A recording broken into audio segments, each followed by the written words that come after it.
Patrios. Patrios.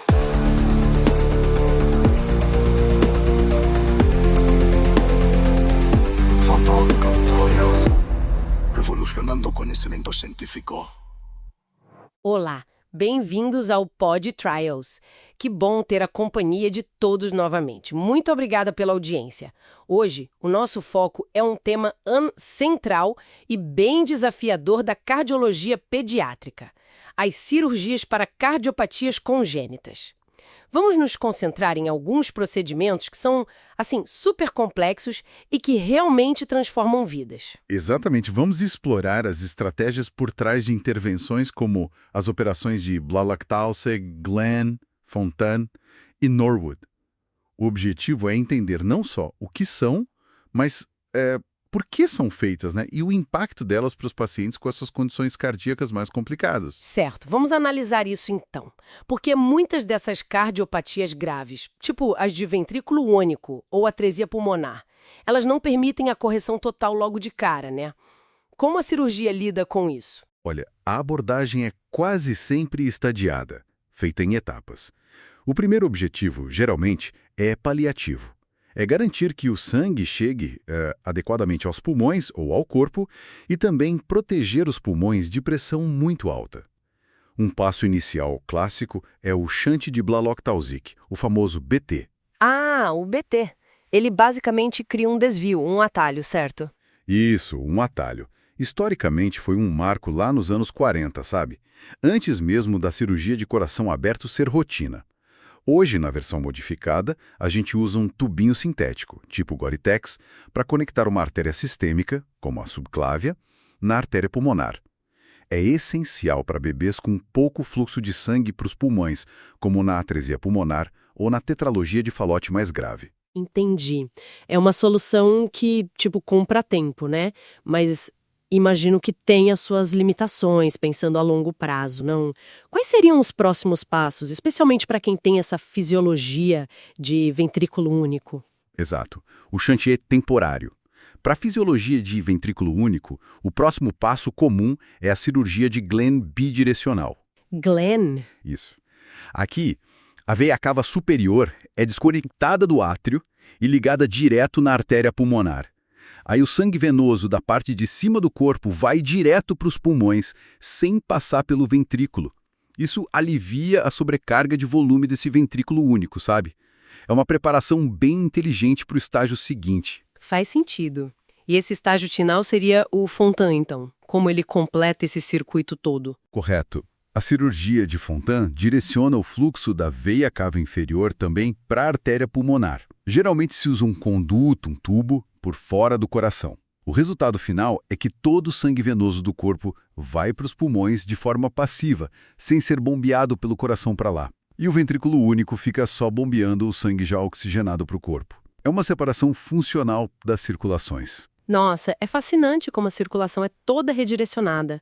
Mas você mencionou complicações tardias. Por que elas acontecem? É porque é uma fisiologia que não é natural, né? Esse fluxo passivo para os pulmões, sem o pulso do coração, pode com o tempo levar a problemas, tipo aumento da pressão nas veias, arritmias, problemas de coagulação e até o fígado pode sofrer. É um equilíbrio bem delicado que exige acompanhamento para sempre, basicamente. Entendi, faz todo sentido. E onde entra o procedimento de Norwood nessa história toda? Ele parece algo mais complexo. O Norwood, sim. Ele é tipicamente o primeiro e o mais complexo estágio para a síndrome de hipoplasia do coração esquerdo, a SHCE. Ah, sim, a SHCE. É uma cirurgia neonatal, bem no comecinho da vida e muito extensa. Envolve reconstruir a aorta usando o tronco pulmonar, Nossa. criar um shunt para garantir fluxo pulmonar, que pode ser um BT modificado ou um conduto direto do ventrículo direito para a artéria pulmonar, que é a modificação de Sano, e ainda remover o septo atrial para permitir a mistura do sangue. É uma reconstrução cardíaca gigante logo depois de nascer. Uau! E aí sim, depois disso vem os estágios de Glenn e Fontan, como na outra sequência. Impressionante mesmo. Para a gente visualizar melhor, vamos pensar num caso clínico hipotético, baseado no que a gente estudou. Digamos, um recém-nascido com atresia pulmonar, aquela comunicação interventricular a C e V, né? E com artérias pulmonares bem pequenas, supridas por vasos que vêm da aorta, as mapseias. Certo, um cenário bem complexo. O parto pode ter sido tranquilo, sem problemas, mas logo o bebê começa a ficar roxinho, com cianose e com dificuldade para respirar. O eco confirma a suspeita. Aí, exames de imagem avançados, como angiotomografia ou ressonância, são fundamentais como a gente viu nas fontes.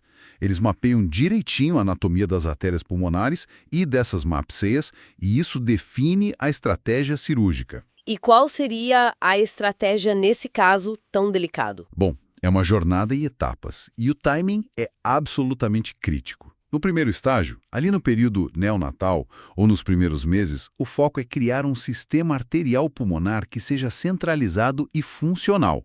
Isso pode envolver o que chamamos de unifocalização. Unifocalização? Conectar cirurgicamente essas mapseias, esses vasos colaterais, às artérias pulmonares nativas, se elas existirem e forem viáveis, ou então conectar as mapseias entre si para formar um vaso central. E frequentemente um shunt tipo BT modificado é adicionado junto para garantir um fluxo de sangue para os pulmões, enquanto esse novo sistema se desenvolve e consegue, digamos, recrutar mais área vascular pulmonar. É quase uma engenharia vascular ali no peito do bebê. E a segunda etapa como seria? Meses depois, se a unifocalização deu certo, se o sistema pulmonar está crescendo bem e as pressões nos pulmões estão adequadas, aí vem o segundo estágio. Nele, a gente conecta o ventrículo direito a esse sistema pulmonar que foi reconstruído. Muitas vezes se usa um conduto que pode ter uma válvula ou não, ou se faz uma reconstrução da via de saída do VD. E, claro, fecha essa comunicação interventricular, a CIV. O objetivo é chegar numa circulação mais próxima do normal, com o VD bombeando para o pulmão. Imagino que o pós-operatório dessas etapas seja um desafio gigantesco. Tratamento rigoroso para qualquer complicação. Derrame pleural, arritmias, algum problema no conduto que foi colocado. E o acompanhamento cardiológico depois é para a vida toda, né? Porque podem ser necessárias novas intervenções conforme a criança cresce ou se os materiais se desgastam. Sem dúvida, uma maratona para a família e para a equipe. Mas o que é realmente fascinante nisso tudo é como essas estratégias são tipo super personalizadas para a anatomia única de cada criança. Não tem uma receita de bolo, sabe? A busca é sempre pela melhor fisiologia possível a longo prazo. E a área continua evoluindo, buscando diminuir o número de cirurgias, melhorar os resultados mais tarde na vida. É realmente notável. E fica aqui uma reflexão final para o pessoal que nos escuta. Como será que o avanço das imagens pré-operatórios, tipo ressonância, tomografia 3D, transformou o planejamento e, por consequência, os resultados dessas cirurgias tão complexas nas últimas décadas? É algo para a gente pensar, né? Muito obrigada pela paciência e por nos acompanhar nesta análise tão detalhada. Esperamos vocês no próximo Pod Trials. Pod Trials, revolucionando em conhecimento científico.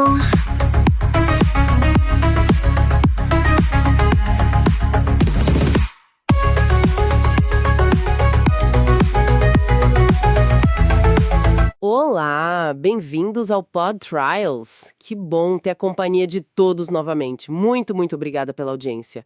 Hoje a gente vai aprofundar um pouco mais nossa conversa sobre cirurgias para cardiopatias congênitas. Vai ser um complemento da nossa aula anterior, mas com exemplos bem práticos. Exatamente. A ideia hoje é explorar juntos 3 casos clínicos. São hipotéticos, claro, mas bem detalhados, sabe? Para ilustrar mesmo, ajudar a fixar os conceitos que a gente já discutiu. Ótimo. Então, o nosso roteiro hoje inclui um paciente que está no caminho do Fontan, via Norwood, um outro que vai para a correção biventricular, começando com Blauk-Taussig, e um terceiro caso de atresia pulmonar com CIV e múltiplas colaterais. Vamos lá desvendar essas jornadas cirúrgicas? Vamos começar então com esse cenário mais complexo de ventrículo único, tipo síndrome de hipoplasia do coração esquerdo ou atresia tricúspide, né? A meta aqui é uma paliação estagiada que vai culminar na circulação de Fontan. Qual o primeiro desafio? Olha, o primeiro grande passo, frequentemente, é a cirurgia de Norwood. É uma cirurgia bem complexa mesmo. Basicamente, a gente reconstrói a aorta e precisa criar uma fonte segura de fluxo sanguíneo para os pulmões. Certo. Isso. Pode ser feito com um shunt sistêmico pulmonar, o clássico Blalock-Taussig modificado, ou, mais atualmente, às vezes se usa um conduto do ventrículo direito para a artéria pulmonar. É a modificação de Sano. Ah, o Sano, já ouvi falar. E depois dessa etapa inicial, que já é bem grande, né? E o paciente se recuperando, qual seria o próximo passo, lógico? O Glenn. Isso, o Glenn bidirecional. A lógica é aliviar mais ainda o trabalho do ventrículo único, sabe? A gente conecta a veia cava superior direto na artéria pulmonar direita. Assim, o sangue que volta da parte de cima do corpo, cabeça e braços, vai direto para os pulmões, sem precisar passar pelo ventrículo. É uma anastomose terminolateral, bem estabelecida na técnica. Faz todo sentido, para diminuir a sobrecarga. E para completar essa separação das circulações, o passo final. Aí vem a cirurgia de Fontan, propriamente dita, ou a modificação dela que é mais usada hoje. A gente direciona o fluxo da veia cava inferior também para as artérias pulmonares. Ah, entendi. Geralmente, hoje em dia, se faz isso com um tubo extracardíaco. Aí completa o circuito. Todo o sangue venoso do corpo vai para os pulmões de forma passiva, sem um ventrículo dedicado para isso. Perfeito. Agora, mudando um pouco o foco. Vamos pensar num paciente diferente. Um que tenha baixo fluxo pulmonar, mas com um potencial para correção com 2 ventrículos. Talvez uma tetralogia de Fallot mais severa. Como se começa nesses casos? A paliação primeiro, né? Exato. Nesses casos, o objetivo final é ter 2 ventrículos funcionando bem. Mas no início, a gente precisa garantir que chegue sangue suficiente nos pulmões para a criança oxigenar bem e também para estimular o crescimento das artérias pulmonares. Certo. Protético, né? Geralmente de Gore-Tex, um material sintético bem conhecido. Sim, sim. Para conectar uma artéria sistêmica, tipo a subclávia, na artéria pulmonar. Aumenta o fluxo para o pulmão. E aí, depois dessa paliação, quando o paciente já cresceu um pouco, as artérias pulmonares talvez se desenvolveram melhor, como se planeja a correção definitiva? Então, quando as condições são favoráveis, a gente planeja a correção biventricular total. O cirurgião vai fechar a comunicação interventricular, a CIV, né? Geralmente com um remendo, um PET, que pode ser de Dacron, outro material sintético. Una Fallot, por exemplo. Isso pode envolver alargar a via de saída com mais PETs ou, às vezes, até reconstruir com um conduto valvado, para deixar a anatomia o mais perto do normal possível. Entendi. Bom, nosso último cenário hipotético, talvez um dos mais complexos mesmo. Atresia pulmonar com CVI e múltiplas artérias colaterais aortopulmonares, as famosas MAPSCas. O que torna esse caso tão particular? Esse é um desafio e tanto.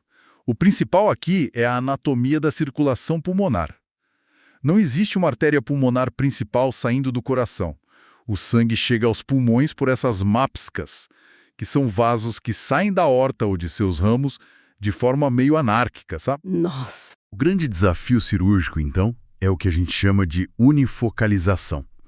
A gente precisa juntar todas essas MAPSCas, ou o maior número possível delas, e criar uma nova artéria pulmonar central funcional. É um trabalho bem meticuloso, que pode precisar de mais de uma cirurgia. Imagino. E a correção completa, quando é possível, o que ela busca alcançar? O ideal é conseguir essa unifocalização, né?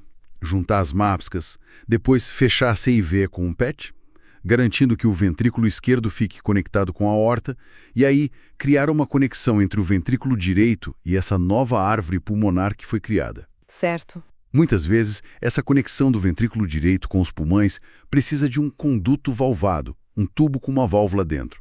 E é super importante também procurar e tratar outras anomalias que podem vir junto, como problemas no arco aórtico ou nas artérias coronárias. Uau! Esses exemplos, mesmo hipotéticos, ajudam demais a gente a visualizar, né? As estratégias, o passo a passo para essas cardiopatias tão complexas. Realmente solidifica o que a gente viu na aula. É impressionante pensar na engenharia dessas reconstruções. Sem dúvida. E é importante lembrar que cada paciente é único, né? A jornada cirúrgica é sempre adaptada. Mas entender esses padrões gerais de tratamento, seja para ventrículo único, para correção biventricular ou para esses desafios às MAPSCas, é fundamental. E claro, cada etapa dessas é uma cirurgia de grande porte, com seus riscos, exigindo uma recuperação cuidadosa. Com certeza. Fica até uma reflexão, né?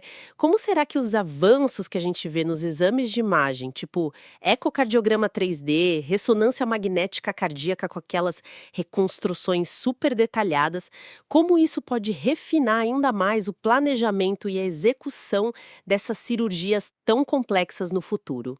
Bom, queremos agradecer imensamente a companhia de todo mundo e mais essa exploração aqui no Pod Trials. Foi ótimo conversar sobre isso. E olha, se você está curtindo o nosso trabalho, ajuda a gente a fazer o Pod Trials crescer. Dá 5 estrelas pra gente lá no Spotify, é super fácil, viu? Vai lá na página do programa, lá em cima, perto do botão de seguir, tem também um sininho. Aí você vai ver 3 pontinhos. Clica ali. Isso. Aí vai aparecer a opção avaliar o programa. Contamos muito com vocês para essa força. Muito obrigada e até a próxima.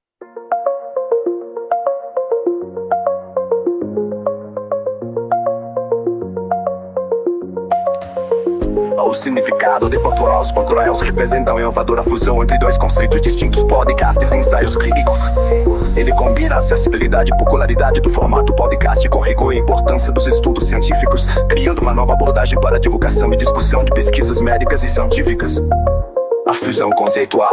O termo Pod Trials nasce da junção de pod, abreviação de podcast, trials. Esta combinação reflete uma tendência crescente de democratização do conhecimento científico através de formatos de mídia acessíveis e envolventes.